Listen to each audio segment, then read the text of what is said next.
అనుదిన వాగ్దానం, daily promise.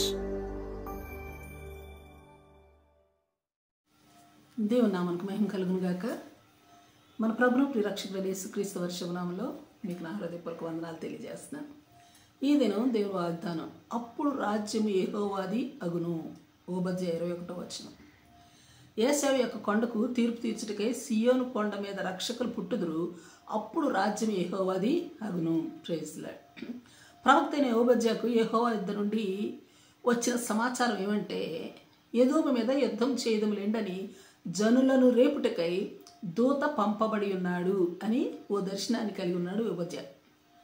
ఆదికాండం 36:1. ఎదోముకు మూల పురుషుడు ఏశావు. ఏశావు యాకోబునకు అన్న, అంటే ఇశ్రాయేలులకు అన్న ఎదోము. ఎదోము మీదకి యుద్ధమును రేపడానికి దూత ఎందుకు పంపబడి ఉన్నాడు? దానికి కారణాలు గమనించినట్లయితే 10-14 వచనాలు పరిశీలించినట్లయినా, తన సహోదరులైన వారికి తాను చేసిన బలాత్కారమును బట్టి, తన సహోదరులపై శత్రుత్వం కలిగి ఉన్నందుకు, వారి అంటే సహోదరుని శత్రువులతో తాను ఏకీభవించినందుకు, తన సహోదరుల సమధనమును బట్టి తాను ఆనందించినందుకు, వారి నాశనమును చూసి సంతోషించినందుకు, వారి ఆపద విషయాలను తన సహోదరుని బాధను చూసి సంతోషపడుచు వారి ఆస్తిని పట్టుకొని ప్రయత్నించినందుకు, వారిని పట్టుకొనుటకును సంహరించుటకును అడ్డుత్రోవలలో నిలిచి వారిని శత్రువుల చేతికి వారిని అప్పగించటం బట్టి, అందుకే ఎదోము మీదకి దేవుడు యుద్ధం రేపడానికి దూతలను పంపబడ్డారు ఎదోము మీదకి. అందుకే 18-21 వచనాలు చూస్తే, అందుకే యాకోబు సంతతి వారు అగ్నియు, యోసేపు సంతతి వారు మంటయు అగుదురు. ఏశావు సంతతి వారు వారికి కొయ్యికాలుగా ఉందురు. ఏశావు సంతతి వారిలో ఎవడును తప్పించుకొనకుండా యోసేపు సంతతి వారు వారిలో నుండి వారిని కాల్చుదురు. Praise the lord. యెహోవా మాట ఇచ్చినాడు కనుక అది నెరవేరుతుంది. ఇంకను ఏమి చెబుతుంది దేవుని వాక్కు అంటే, దక్షిణ దిక్కున నివసించేవారు, మైదానమందుండు వారు, బెన్యామీనులు, ఇశ్రాయేలు దండు, యెరూషలేములో చెరపట్టబడిన వారు ఏశావు యొక్క అంటే ఎదోము యొక్క ఆయా ప్రదేశాలను ఎలా స్వతంత్రించుకొందురో స్పష్టంగా తెలియచేస్తా ఉన్నాడు దేవుడు. Praise the lord.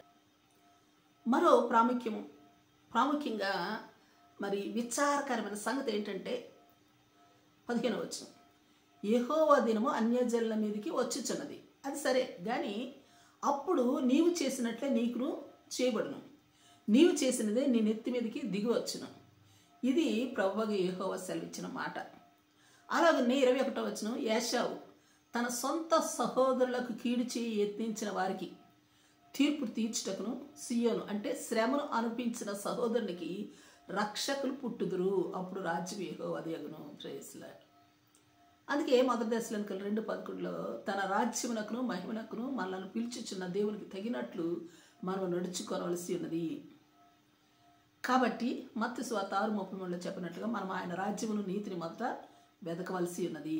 దానియేలు 4:17 మహోన్నతులకు దేవుడు మానవుల రాజ్యం పైన అధికారి అయి ఉన్నాడు. అలాగే ప్రకటన 11:15 ఈ లోక రాజ్యము మన ప్రభు రాజ్యమును, ఆయన క్రీస్తు రాజ్యమును, ఆయన యుగయుగముల వరకు ఏళ్ళని పరలోకములో పుట్టిన ఆశబ్దములు ఈ దినమున మనమును విందుముగాక. Praise the lord. అట్టి ఆత్మీయ జీవితాన్ని కొనసాగించదుము గాక. ఆమె. Praise the lord. ప్రార్థన చేసుకుందాం. ప్రేమ నమ్మకం కలిగిన మా పరలోక తండ్రి, నీ పరిశుద్ధ నామమునకు స్తుతులు, స్తోత్రాలు దేవా.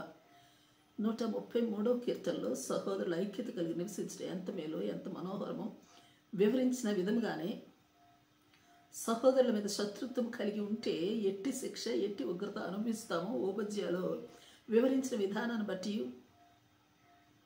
1 కొరింథీ 10:11 వచనంలో చెప్పబడినట్లుగా, యుగాంతమందున్న మాకు బుద్ధి కలుగునట్లుగా దృష్టాంతములుగా ప్రతి సంగతులను, సంభవాలను మా కొరకు నీ గ్రంథమందు లిఖించి ఉంచిన నీ అనాది ప్రణాళికకై స్తుతులు అర్పిస్తూ దేవా, అనుదినము నీ లేఖనాలను పరిశీలిస్తూ ధ్యానిస్తూ బుద్ధి కలిగి జ్ఞానం కలిగి జీవించు కృప నాకు మా ఎల్లరికీ అనుగ్రహించమని ప్రార్థిస్తూ యేసు నామములో అడిగి వేడుకొచ్చున్నాం తండ్రి. ఆమేన్. Praise the lord. రేపు మరొక వాగ్దానంతో మనం కలుసుకుందాం. ప్రతిరోజు ఉదయం ఈ కార్యక్రమాన్ని వీక్షించగలరు. తిరిగి మళ్ళా రేపు ఉదయం కలుసుకుందాం. దేవుడు మిమ్మల్ని దీవించును గాక.